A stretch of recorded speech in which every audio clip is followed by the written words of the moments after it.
तो कैसे हो आप सब लोग? आशा करता हूँ कि आप सब लोग मज़ा कर रहे होंगे। हम साइंस एंड टेक्नोलॉजी की जो PT 365 है उसकी चर्चा कर रहे हैं, जिसके अंदर हम पूरे साल में जितने भी डिफेंस के रिलेटेड करंट अफेयर्स हुए हैं उसकी चर्चा कर रहे हैं। यह इसका तीसरे नंबर का पार्ट है, थर्ड पार्ट है। इसके पहले 2 पार्ट ऑलरेडी अपलोड हो चुके हैं, ठीक है। यहाँ पर हम 11 नंबर पर पहुँचे हैं, यानी कि इससे पहले मैंने डिफेंस के रिलेटेड 10 चीज़ें जो है वह डिस्कस कर ली है, ठीक है। तो अभी आज बात करते हैं स्पाइक मिसाइल के बारे में। किसके बारे में? स्पाइक मिसाइल के बारे में। तो बहुत सारे क्वेश्चन पूछे जा सकते हैं। स्पाइक मिसाइल जो है उनका ऑर्डर जो है वह इंडियन आर्मी ने दिया है। किसको? क्योंकि Israeli anti tank spike missile. तो यहाँ पर देखकर हमें पता चल जाता है कि स्पाइक मिसाइल जो है वह भारत में नहीं बनती है। अगर ऐसा बोल दे कि स्पाइक मिसाइल इज इंडिजीनियस, यानी कि स्वदेशी रूप से, तो गलत बात हो जाएगी। भारत इजराइल से मंगवाता है। कहाँ से? इजराइल से। इसकी विशेषता क्या है? स्पाइक मिसाइल की विशेषता है कि यह एंटी टैंक मिसाइल है। कौन सी? एंटी टैंक, यानी कि टैंक को डिस्ट्रॉय, टैंक का विनाश करने का कार्य करती है, ठीक है। दूसरी एक इसकी खासियत देखते हैं, मल्टी प्लेटफॉर्म, यानी कि बहुत सारे प्लेटफॉर्म से इसे लॉन्च किया जा सकता है, यानी कि लैंड, एयर और सी। इन तरीके से मल्टी प्लेटफॉर्म से इसे लॉन्च किया जा सकता है। कटिंग एज प्रिसाइज, बराबर, यह सब आपको पता होना चाहिए। दूसरी महत्व की जो बात है वह है फायर एंड फॉरगॉट के सिद्धांत पर कार्य करती है, यानी कि एक बार मिसाइल को लॉन्च कर दिया, फिर यह अपना जो टारगेट है, अपना टारगेट वह अपने आप ढूंढ लेती है और उस टारगेट को हिट कर देती है। एंटी टैंक मिसाइल, नाम क्या है? स्पाइक, जो हमने इजराइल से मंगवाई है। आगे देखते हैं, अटैक ऑफ हिडन टारगेट, अगर कोई जो टारगेट है वह छुपा हुआ है तब भी यह मिसाइल जो है वह अपने आप उसको ढूंढ लेती है और उसके ऊपर अटैक कर देती है। आगे देखते हैं, Rafael advanced defence system limited जो है उसने भी इसको मैन्युफैक्चरिंग किया है। 4 किलोमीटर की इसकी रेंज है और प्लेन्स और माउंटेन्स दोनों में ही वर्क कर सकती है। प्लेन्स और माउंटेन्स, यानी कि मैदान प्रदेश और जो पर्वत विस्तार, दोनों में यह कार्य कर सकती है। स्टेटमेंट में दिया जाए कि सिर्फ मैदान में कार्य करती है या फिर माउंटेन में नहीं कार्य करती है, तो बात गलत हो जाएगी, ठीक है। आगे देखते हैं 12 नंबर का वराह। तो डायरेक्टली ऐसा पूछ लिया जाएगा कि वराह क्या है? वराह क्या है? तो वराह जो है वह इंडियन कोस्ट गार्ड शिप है, यानी कि एक युद्ध जहाज है, एक जहाज है, शिप, जो हम समुद्र के अंदर चलाते हैं। इंडियन कोस्ट गार्ड का एक जहाज है, ठीक है। इंडिजीनियसली, यानी कि स्वदेशी रूप से भारत के अंदर ही बनाया गया है। किसने बनाया है? LNT, यानी कि लार्सन एंड टूब्रो नाम की जो कंपनी है, इन्होंने बनाया है। इतने पॉइंट आपको याद रखने हैं, जो कि कहाँ पर? नॉर्थ चेन्नई के अंदर बनाया गया है। वराह के बारे में आपको इतना याद रखना है। वराह से रिलेटेड स्टेटमेंट में दिया जाएगा कि यह इंडियन कोस्ट गार्ड की सबमरीन है, तो गलत बात हो जाएगी। सबमरीन नहीं है, शिप है। बोल दिया जाएगा कि यह DRDO ने बनाया है, गलत बात हो जाएगी कि लार्सन एंड टूब्रो ने बनाया है। इंडिजीनियसली है, ठीक है। आगे देखते हैं 13 नंबर का क्वेश्चन कि सबमरीन खंडेरी जो है, डायरेक्टली ऐसा पूछ लिया जाएगा कि खंडेरी क्या है, तो आपको पता चल गया कि खंडेरी क्या है। खंडेरी एक प्रकार की सबमरीन है। सबमरीन यानी क्या?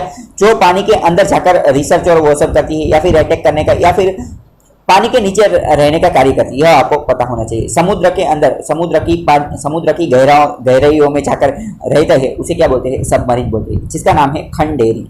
किसने बनाया है? Mazagon dock shipyard building limited, ठीक है, Mazagon dock ship builders limited. इन्होंने डिलीवर कर दी है 2nd स्कॉर्पियन क्लास सबमरीन। अगर पूछ लिया जाए कि खंडेरी कौन सी है, तो स्कॉर्पियन क्लास की सबमरीन है। कौन सी? स्कॉर्पियन क्लास की Khanderi. Mazagon dock yard limited, या फिर Mazagon dock ship building limited, उन्होंने बनाए हैं, ठीक है, जो कि मुंबई में। इसका हेडक्वार्टर भी पूछा जा सकता है। मजगांव डॉक यार्ड लिमिटेड कहाँ पर है? मुंबई है, जो कि सबमरीन और यह जो शिप और यह सब बनाने का कार्य करते हैं। भारत ने ऐसी 6 सबमरीन का ऑर्डर दिया है, 6 सबमरीन का, ठीक है। इनमें से एक कौन सी है? इनमें से एक है आई सबमरीन खंडेरी, ठीक है। Naval group of France under 1905 contract worth $3.75 billion. यह जो मजगांव डॉकयार्ड लिमिटेड जो है वह फ्रांस की जो कंपनी है, यानी कि यह जो खंडेरी सबमरीन है उसके रिलेटेड भारत ने फ्रांस के साथ समझौता किया था। अगर ऐसा पूछ लिया जाए कि कौन से देश के साथ समझौता किया था, तो फ्रांस के साथ, यह पता होना चाहिए। आगे देखते हैं, तो सबमरीन खंडेरी नाम क्यों दिया गया? तो खंडेरी नाम दिया गया क्योंकि वाइड स्नोड सॉफिश, एक प्रकार की मछली आती है, एक प्रकार की फिश आती है, उसके ऊपर से यह नाम दिया गया है खंडेरी। और एक एग्जाम है स्टेट PCS की, उसके अंदर यह क्वेश्चन पूछा गया था कि खंडेरी नाम, तो उसका आंसर क्या आता था कि वाइड स्नाउटेड सॉफिश, यानी कि एक मछली का नाम है, उसके ऊपर से यह नाम दिया गया। The first submarine Khanderi was commissioned into Indian navy 6 दिसंबर 1968 को पहली बार भारतीय जो नेवी है उसके अंदर जो पहली सबमरीन थी उसको दाखिल किया गया था। और मैंने बोला कि टोटल 6 सबमरीन आने वाली है, टोटल 6 सबमरीन आने वाली है, तो 6 के नाम आपको पता होना चाहिए। एक तो INS खंडेरी, करंज, वेला, वागीर और वागसीर। ठीक है, एक बार फिर से देख लेते हैं।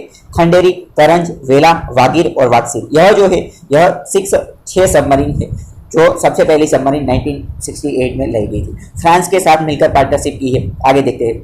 भारत ने एक testing missile anti satellite missile launch करके एक टेस्टिंग की थी जिसको नाम दिया गया था मिशन शक्ति। डायरेक्टली पूछ लिया जाएगा कि मिशन शक्ति क्या है, तो भारत ने एक बहुत ही अच्छा पराक्रम और एक बहुत ही अच्छा कारनामा किया था। यानी कि भारत के जो ISRO, Indian Space Research Organisation और DRDO, defence research and development organisation, इन दोनों ने मिलकर एक बहुत ही अच्छा कारनामा कर दिया गया था। क्या कारनामा कर दिया गया था? तो भारत ने आसमान में जो सैटेलाइट होते हैं, जो ह्यूमन सैटेलाइट यानी कि आर्टिफिशियल सैटेलाइट जो हम लॉन्च करते हैं, तो उन सैटेलाइट को तोड़कर एक मिसाइल की मदद से उन सैटेलाइट को निष्क्रिय कर दिया है। यानी कि यहाँ से एक मिसाइल लॉन्च की और आसमान में जो सैटेलाइट था कहाँ पर? लो अर्थ ऑर्बिट में। लो अर्थ ऑर्बिट का क्या मतलब है? लो अर्थ ऑर्बिट का मतलब है 2000 किलोमीटर तक, यानी कि 2000 किलोमीटर तक की जो पृथ्वी की सतह से जो 2000 किलोमीटर तक की जो होती है उसे लो अर्थ ऑर्बिट बोलते हैं। तो लो अर्थ ऑर्बिट में DRDO ने और इसरो ने मिलकर मिशन शक्ति के तहत पृथ्वी से मिसाइल लॉन्च की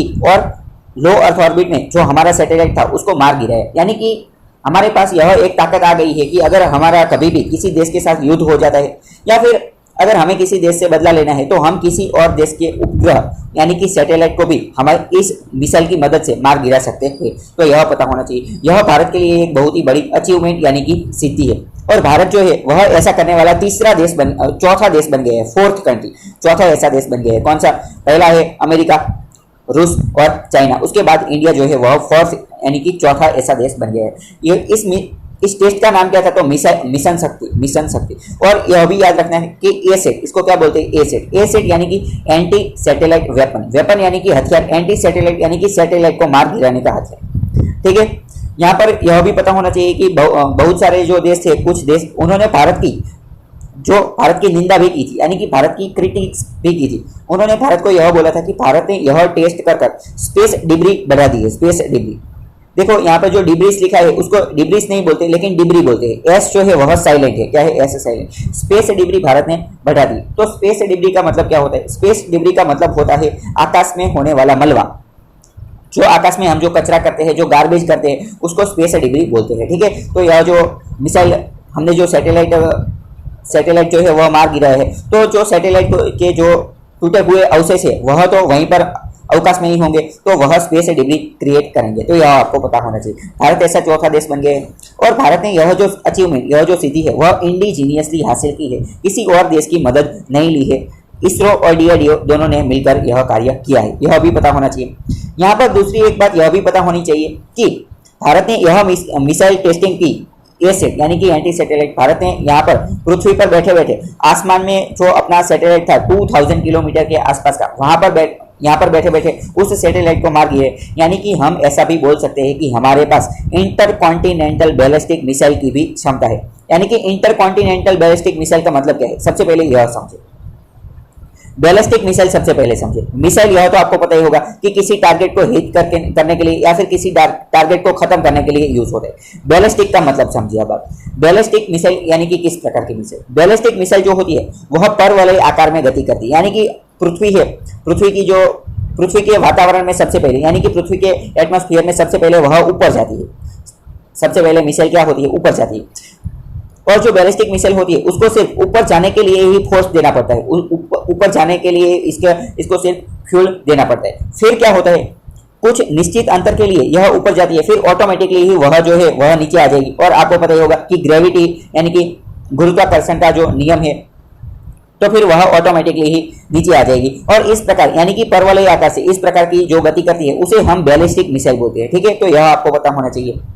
और दूसरी मिसाइल आती है क्रूज मिसाइल। क्रूज मिसाइल जो होती है वह पृथ्वी के एटमॉस्फेयर के साथ साथ यानी कि सीधी रेखा में गति करती है। तो बहुत सारे क्वेश्चन पूछे जा सकते हैं। अगर क्वेश्चन पूछ लिया जाए कि बैलिस्टिक मिसाइल तो इस प्रकार से गति करती है, पहले वह आसमान में ऊपर जाती है कुछ अंतर तक और उसके बाद नीचे आती है। क्रूज मिसाइल जो है वह पृथ्वी के एटमॉस्फेयर वातावरण के अंदर ही उसके साथ साथ गति करती है। दूसरा, अगर ऐसा क्वेश्चन पूछ लिया जाए कि बैलिस्टिक मिसाइल जो है उसको लॉन्च करने के लिए पहले फोर्स देना पड़ता है और उसके बाद फोर्स यानी कि फ्यूल की जरूरत नहीं पड़ती, तो यह बात भी सही हो जाएगी। तो missile, ballistic missile, cruise missile दोनों ही समझ गए। तो अभी हम यह समझते हैं कि इंटरकॉन्टिनेंटल मिसाइल क्या है। इंटरकॉन्टिनेंटल, उसके पहले आप यह समझे कि कॉन्टिनेंट का मतलब क्या है। कॉन्टिनेंट का मतलब कि खंड। तो पूरी दुनिया के अंदर, पूरी जो अर्थ, हमारी जो पृथ्वी है, उसके अंदर टोटल 7 कॉन्टिनेंट है। 7 कॉन्टिनेंट कौन कौन से? Asia, Europe, Africa, Australia, north America, south America and Antarctica, ऐसे टोटल 7 कॉन्टिनेंट है। यानी कि तो इंटरकॉन्टिनेंटल का मतलब क्या है? इंटरकॉन्टिनेंटल बैलिस्टिक मिसाइल का मतलब यह है कि एक ऐसी बैलिस्टिक मिसाइल जो एक कॉन्टिनेंट से, यानी कि एक खंड से लेकर दूसरे खंड में वह अटैक कर सके। यानी कि आप ऐसा भी बोल सकते हैं कि एशिया में बैठे बैठे अफ्रीका पर अटैक करना, या फिर अफ्रीका में बैठे बैठे एशिया पर अटैक करना, या फिर एशिया में बैठे बैठे साउथ अमेरिका पर या फिर नॉर्थ अमेरिका पर कंटिनेंट बदल जाना। यानी कि एक तरीके से आप ऐसा बोल सकते हैं कि वेरी लॉन्ग डिस्टेंस मिसाइल, यानी कि बहुत ही लंबे अंतर की मिसाइल, बहुत ही लंबे अंतर की मिसाइल, तो उसे हम इंटरकॉन्टिनेंटल बैलिस्टिक मिसाइल बोलते हैं, जो कि 2000 किलोमीटर के आसपास की हो सकती है। क्योंकि हमने यह जो एसेट यानी कि एंटी सैटेलाइट वेपन जो हमने लो अर्थ ऑर्बिट में हमारा जो सैटेलाइट है उसे मार गिरा है, तो लो अर्थ ऑर्बिट 2000 किलोमीटर तक होती है। तो यह आपको पता होना चाहिए। दूसरी एक बात मैं आपको यह भी बताना चाहता हूँ कि नॉर्थ कोरिया के जो लीडर है किम जोंग उन, तो वह कई बार यह जो इंटरकॉन्टिनेंटल बैलिस्टिक मिसाइल है उनका परीक्षण करते रहते हैं। ठीक है, तो यह भी आपको पता होना चाहिए। तो आपको इसमें बहुत सारे कॉन्सेप्ट क्लियर हो गए होंगे। अभी हम जानते हैं कि स्पेस डिब्री क्या है। स्पेस डिब्री जो है वह एक प्रकार का स्पेस जंक यानी कि स्पेस मलबा, एक प्रकार का गार्बेज जो हम स्पेस में क्रिएट करते हैं उस प्रकार का। और एक रिसर्च के अनुसार बताया जाता है कि स्पेस के अंदर अभी 7500 टन का जो गार्बेज है, जो जंक यानी कि जो कचरा है, वह उस प्रकार का हार्डवेयर, यानी कि बहुत ही ज्यादा 7500 टन का कचरा हमने वहां पर कर दिया है। और यह जो गार्बेज है, यह जो जंक है, स्पेस डिब्री, वह पृथ्वी के आसपास, अर्थ के आसपास गोल गोल घूम रही है। तो यह हमारे लिए भी एक अच्छी बात है, specially to the international space station. यहाँ पर आपको यह भी पता होना चाहिए कि इंटरनेशनल स्पेस स्टेशन जो है उसके लिए यह जो मलबा, यह जो स्पेस डिब्री है, यह बहुत ही खतरनाक है, अच्छी बात नहीं है। क्योंकि इसकी वजह से क्या होता है कि यह जो इंटरनेशनल स्पेस स्टेशन है, सबसे पहले यह जानते हैं कि इंटरनेशनल स्पेस स्टेशन जो है वह बहुत सारे देशों ने मिलकर बनाया है। अमेरिका की नासा, जापान की जाक्सा, यूरोपियन यूनियन की जो भी स्पेस एजेंसी है, उन बहुत सारी एजेंसी ने मिलकर बनाया है। यह आपको पता होना चाहिए। इंटरनेशनल स्पेस स्टेशन जो है वहां पर जाकर बहुत सारे एस्ट्रोनॉट यानी कि अवकाश यात्री उसके अंदर जाकर भी रिसर्च करते हैं। और यह एक बहुत ही एक प्रकार की लेबोरेटरी बोल सकते हैं, स्पेस लेबोरेटरी बोल सकते हैं, यानी कि अवकाश में जाकर संशोधन करने की लेबोरेटरी। दूसरी बात देखते हैं कि इंटरनेशनल स्पेस स्टेशन कहाँ पर है, तो लो अर्थ ऑर्बिट के अंदर है। लो अर्थ ऑर्बिट कहाँ पर है, तो 2000 किलोमीटर तक जो होती है उसे लो अर्थ ऑर्बिट बोलते हैं। दूसरी बात समझते हैं कि इंटरनेशनल स्पेस स्टेशन जो है वह अर्थ को ऑर्बिट करता है, अर्थ यानी कि जो हमारी पृथ्वी है उसके आसपास गोल गोल घूमता है। और यह जो क्वेश्चन है यह भी एक एग्जाम में पूछा गया था, जिसके अंदर ऐसा बोल दिया गया था कि इंटरनेशनल स्पेस स्टेशन जो है वह मून को ऑर्बिट करता है, तो यह वह जो स्टेटमेंट गलत हो जाता था और उससे हम सही आंसर को पता लगा सकते थे। तो आपको यह पता होना चाहिए। तो भारत ने यह जो अटैक किया है एसेट यानी कि एंटी सैटेलाइट टेस्ट, वह LEO लो अर्थ ऑर्बिट में किया है। और लो अर्थ ऑर्बिट में ही क्या होता है, इंटरनेशनल स्पेस स्टेशन, तो उसके लिए यह खतरा है। तो यह आपको पता होना चाहिए। स्पेस डिब्री, ऐसा क्वेश्चन पूछ लिया जाए कि स्पेस डिब्री से सबसे ज्यादा खतरा किसको है और नीचे ऑप्शन दिए गए हो, तो इंटरनेशनल स्पेस स्टेशन जो है वह हमें टिक करना है। आगे देखते हैं। तो बहुत सारी जो स्पेस एजेंसी है उन्होंने बहुत सारे प्रयोग किए हैं कि जिसकी वजह से यह जो स्पेस डिब्री है उसको कम किया जा सके या फिर उसको खत्म किया जा सके। नासा का एक प्रोजेक्ट है स्पेस डिब्री सेंसर। पूछ लिया जाए स्पेस डिब्री सेंसर किसका प्रोजेक्ट है, तो नासा का। किस लिए, तो कि orbit the earth on international space station. International space station को यह जो स्पेस डिब्री है उससे बचाने के लिए एक प्रकार का सेंसर है जो बता देता है कि स्पेस डिब्री जो है वह आसपास है। दूसरा एक प्रोजेक्ट है यूरोपियन यूनियन का रिमूव डिब्री। टू क्यूबसेट यानी कि दो छोटे छोटे सैटेलाइट जो है, दो छोटे छोटे क्यूब टाइप के सैटेलाइट, उसको अवकाश में डाल दिया गया है। वह क्या करेंगे, release simultaneous space debris so that it can then demonstrate, यानी कि यह जो है स्पेस डिब्री जो है उनको रिमूव करने का कार्य करेगा। आगे देखेंगे कि डी ऑर्बिट मिशन, एक और मिशन है कि डी ऑर्बिट मिशन। पूछ लिया जाए कि डी ऑर्बिट मिशन किसके साथ संबंधित है, तो स्पेस डिब्री के साथ संबंधित। डी ऑर्बिट मिशन जो है वह यूरोपियन स्पेस एजेंसी का है, एक्टिव स्पेस डिब्री रिमूवल, यह रिमूव करने का कार्य करती है। इसमें क्या होता है कि एक छोटा से मशीन टाइप की, एक रोबोट टाइप की चीज होती है, उसको अवकाश में भेजते हैं और यह बॉक्स टाइप की जो चीज होती है उसके अंदर वह स्पेस डिब्री को भर लेता है और फिर वापस पृथ्वी में ले आता है। तो यह पता होना चाहिए। Moving object powerful laser beam, laser beam technology का भी प्रयोग किया गया है पावरफुल, किसके लिए, तो डिब्री को खत्म करने के लिए। आज का लास्ट टॉपिक देखते हैं भाभा कवच। तो भाभा कवच क्या है, इसके बारे में आपको पता होना चाहिए।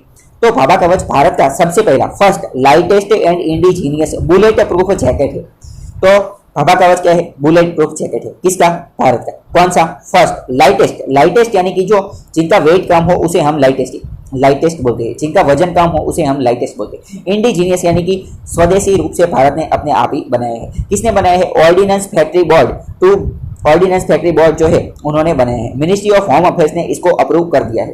तो बहुत सारे क्वेश्चन पूछे जा सकते हैं। अगर बताया जाए स्टेटमेंट के रूप में कि भाभा कवच को डीआरडीओ ने बनाया है तो गलत बात हो जाएगी, क्योंकि ऑर्डिनेंस फैक्ट्री बोर्ड ने बनाया है। तो यह आपको पता होना चाहिए। यह बहुत ही स्ट्रांग जैकेट है, यानी कि बुलेट प्रूफ जैकेट है। इंसास नाम की जो बुलेट होती है उसको भी यह भेज उसको भी उसके सामने भी यह रक्षण देता है। फिर AK-47 राइफल जो होती है उसके सामने भी यह प्रोटेक्शन देता है। तो यह सब बातें आपको पता होनी चाहिए। आगे देखते हैं, it is half kg 360 degree protection देते हैं, यानी कि मिसाइल या फिर जो गोली, जो बंदूक की गोली जो है वो कोई भी दिशा से आए तो यह जो भाभा कवच है वह 360 डिग्री प्रोटेक्शन देते हैं, यानी कि चारों तरफ से, सभी तरफ से प्रोटेक्शन देते हैं। इसका वेट जो है वह 9.2 kg यानी कि 10 किलो से थोड़ा कम है। आप याद रखने के लिए याद रख सकते हैं कि 10 किलो से थोड़ा कम या फिर 10 के आसपास या फिर 9.5 के आसपास, क्योंकि ऐसे जो पॉइंट वाले डिजिट होते हैं वह एग्जाम में हमें इतनी जल्दी याद नहीं रहते। तो इसके लिए मैं आपको एक ट्रिक देता हूँ कि इसके आसपास जो राउंड फिगर है आप उसको याद रख लीजिए। तो 9.2 है तो आप याद रख लीजिए कि 10 kg, ठीक है। तो यह आज के लिए इतना रखते हैं। आगे के वीडियो लेक्चर के अंदर आकाश मिसाइल के बारे में चर्चा करेंगे। तो एक बार फिर से देख लेते हैं कि आज हमने क्या क्या चर्चा की। सबसे पहले हमने देखा था कि स्पाइक मिसाइल जो हमने इजराइल से ली है, एंटी टैंक मिसाइल है। वराह के बारे में जाना था कि जो इंडियन कोस्ट गार्ड का शिप है इंडिजीनियसली लार्सन एंड टुब्रो ने बनाया। सबमरीन खंडेरी जो कि एक मछली के ऊपर से, फिश के ऊपर से बनाया गया है। 6 प्रकार की सबमरीन भारत फ्रांस के साथ पार्टनरशिप में लेने वाला है। Indian anti satellite missile Bharat ने मिशन शक्ति के द्वारा लॉन्च कर दिया गया था। लो अर्थ ऑर्बिट के बारे में जाना, फिर बैलिस्टिक मिसाइल के बारे में जाना, क्रूज मिसाइल के बारे में जाना, स्पेस डिब्री के बारे में जाना, उसको निकालने के लिए कौन कौन सी टेक्नोलॉजी, कौन कौन काम कर रहे हैं वह देखा, और फिर लास्ट में भाभा कवच के बारे में देखा। तो आशा करता हूँ कि आपको कुछ जानने मिला होगा और आज के लिए इतना ही रखते हैं। लेकिन जाने से पहले आपको एक क्वेश्चन जो है उसका आंसर देना है, और यह जो क्वेश्चन है वो यह है कि जो लो अर्थ ऑर्बिट है, लो अर्थ ऑर्बिट इसकी रेंज कितनी है, कहां पर लो अर्थ ऑर्बिट स्टार्ट होती है, कौन से कितने डिस्टेंस पर जो लो अर्थ ऑर्बिट है, ठीक है। तो यह आपको बताना है। और दूसरा क्वेश्चन यह है कि इंटरनेशनल स्पेस स्टेशन जो है वह कौन सी ऑर्बिट में है, ठीक है। यह 2 क्वेश्चन आपको कमेंट में लिखना है। तो आज के लिए इतना ही रखते हैं। I the Hardik Parmar signing off and see you in the next video. Till then goodbye and take care.